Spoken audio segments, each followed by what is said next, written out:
Good evening, everybody. Welcome to YULETIDE 2024. I'm so excited and glad to be a part of it this time. For those of you who don't know what it is a 25-day daily devotional series until Christmas by the St. Thomas Marthoma Yuvajana Sakyam. And today is the 5th day of the devotional series, and today's theme is Abiding in God's Presence. It is taken in support of the verse from the book of Exodus, chapter 33, verses 9 to 11. I will be reading it. As Moses entered the tent, the pillar of cloud would descend and stand at the entrance of the tent, and the Lord would speak with Moses. And when all the people saw the pillar of cloud standing at the entrance of the tent, all the people would rise up and worship, each at his tent door.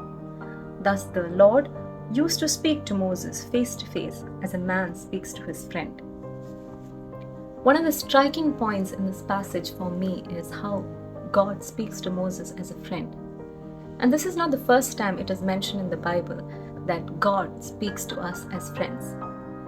If you look into the New Testament in John chapter 15 verses 15, Jesus says, "I no longer call you servants, because a servant does not know his master's business.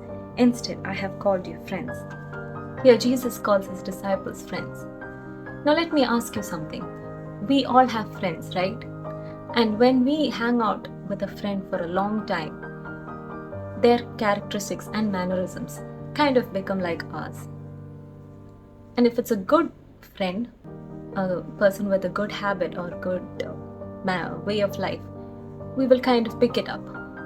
And if it is a bad friend with a bad habit, we will kind of pick that up as well in our life.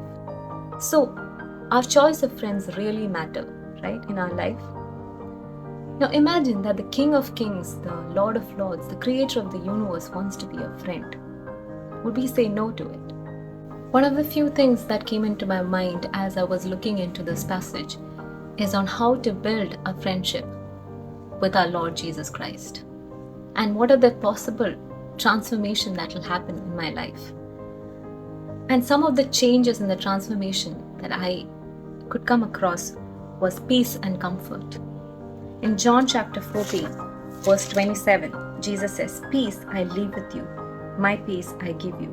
I do not give to you as the world gives. Do not let your hearts be troubled and do not be afraid." Imagine in the morning you read this verse and you sit with this verse, and there's an active change of heart and peace in your mind.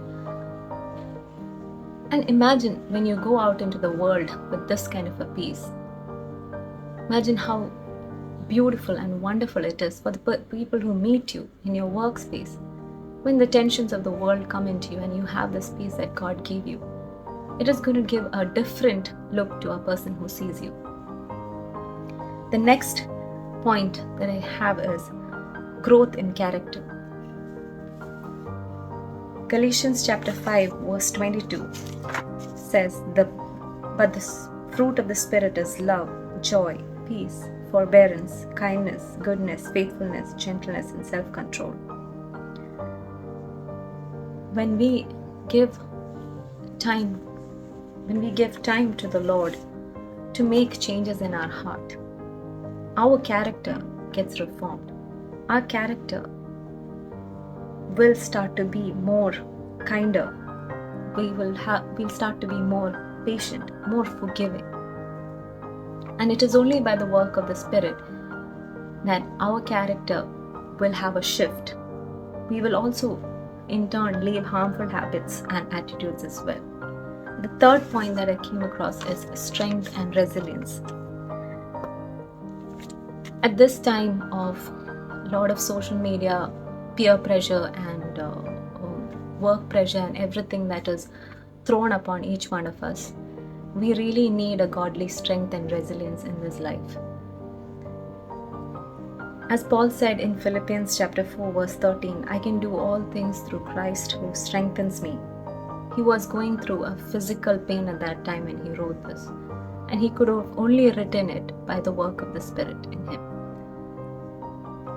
As I look into how to apply this in my life is only by asking the Lord to give me the strength for anything.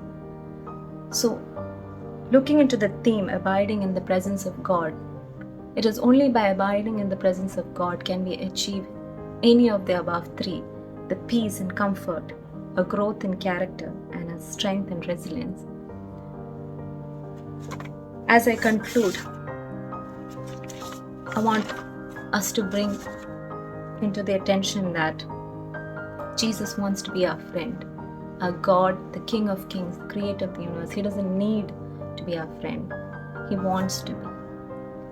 We need Him. He doesn't need it. And as I close, let us remember that the God who descended in the cloud to speak to Moses has come down in even greater humility as a baby in Bethlehem.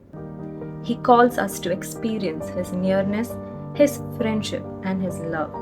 As we celebrate this time of Christmas, let's respond in worship just as the Israelites did and carry the light of His presence into the world. I wish everyone a Merry Christmas and a Happy New Year. Thank you.